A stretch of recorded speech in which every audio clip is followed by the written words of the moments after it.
La 4e session ordinaire de l'année 2021, session budgétaire du Conseil municipal de Porto-Novo, a démarré ce lundi 29 novembre 2021. Les conseillers municipaux, tous ont répondu à l'appel de ce devoir citoyen sous l'égide du maire, Chalma Yankoti. Dans son discours d'ouverture, la première autorité dresse le bilan des différentes réformes engagées dans la ville pour le compte du 4e trimestre de l'année 2021. S'agissant des activités traditionnelles, les services techniques ont poursuivi les activités relatives au reprofilage des voies en terre, à l'éclairage des artères principales et secondaires pour une meilleure mobilité de nos concitoyens. C'est notamment à la veille de la rentrée scolaire 2021-2022 que les opérations de reprofilage ont ciblé les voies de desserte des écoles maternelles, primaires et secondaires de la ville. Pour ce qui concerne l'éclairage, l'entretien des coffrets de la ville a fait l'objet d'une attention particulière au cours de ce trimestre et certaines commandes sont en cours pour un meilleur éclairage de la ville pendant la période des fêtes de fin d'année. Au niveau de la direction des services économiques et financiers, les résultats enregistrés au cours du trimestre s'apprécient diversement selon la tendance observée. La distribution des avis d'imposition pour le compte de l'année 2021 vient de s'achever.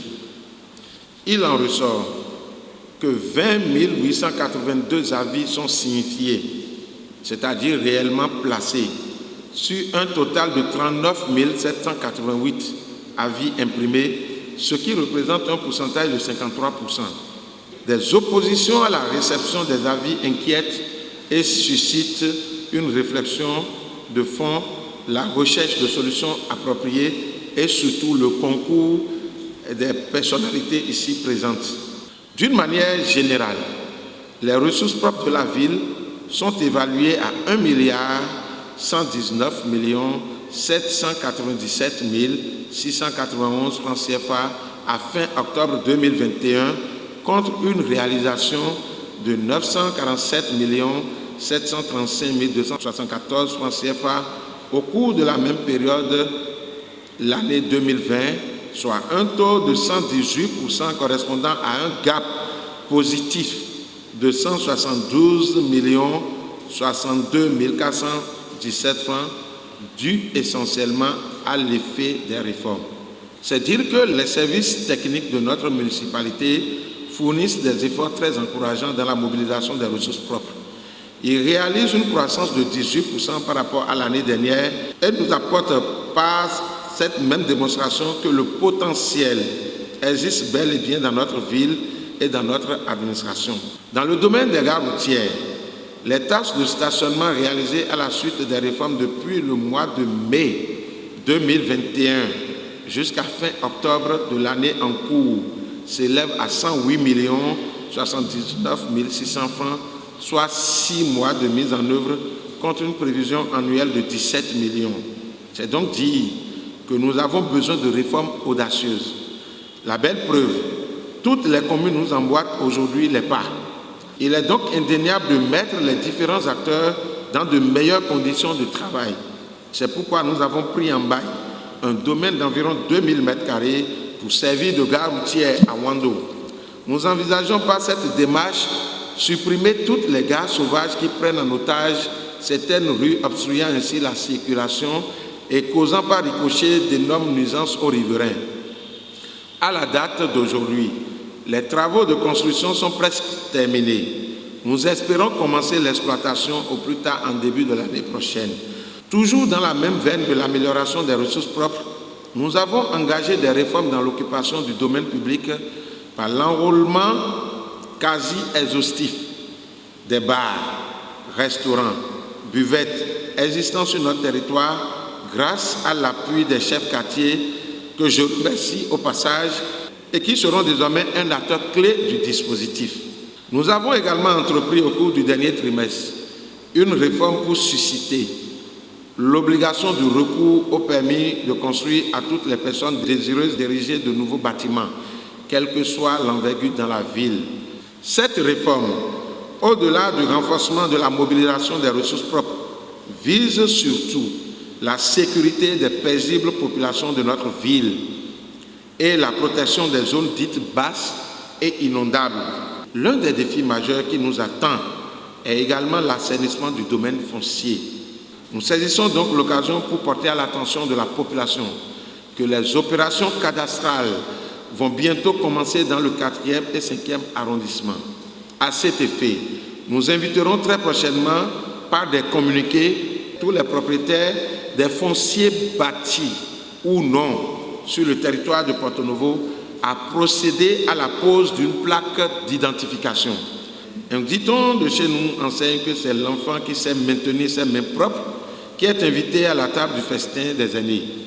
À la suite de ce dicton, le regretté Jean Pliard, dans son livre intitulé « Les traceurs de code », a dans un style littéraire digne d'enseignant et de recommandation montré que c'est bien au bout de l'ancienne corde que l'on tisse la nouvelle.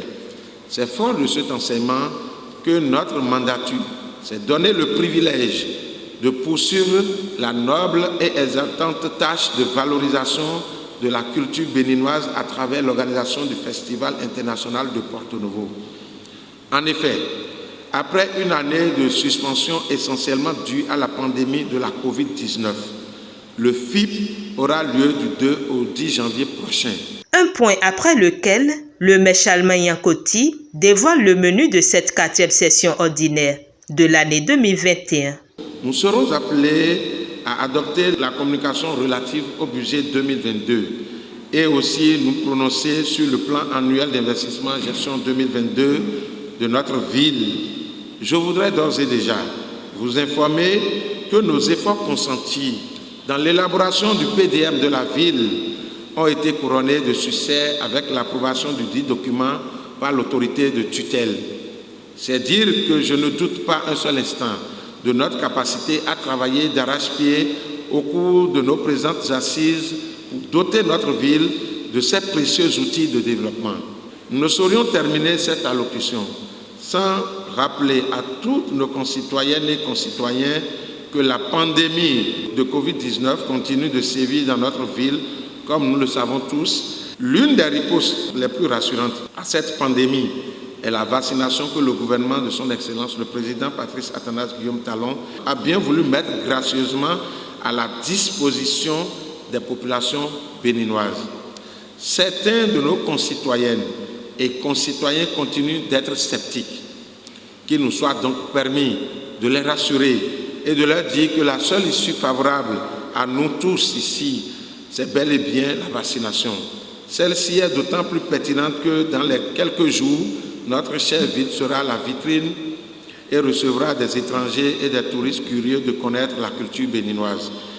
Il faut donc se mettre dans un état d'humilité pour bien profiter des événements du FIP. Notre devoir est aussi de continuer la sensibilisation pour faire respecter les mesures barrières et les prescriptions gouvernementales, car nous avons tous besoin de la mise en commun des efforts de nos braves filles et fils pour relever les défis immenses qui nous attendent. Mesdames et messieurs les agents au maire, mesdames et messieurs les conseillers municipaux, honorables invités, mesdames et messieurs, je déclare ouverte la 4e session ordinaire du conseil municipal de la ville de Porto-Novo pour le compte de l'année 2021. Les travaux de cette session ordinaire qui se déroule dans les locaux de la Maison des Jeunes de Porto-Novo vont durer 3 jours.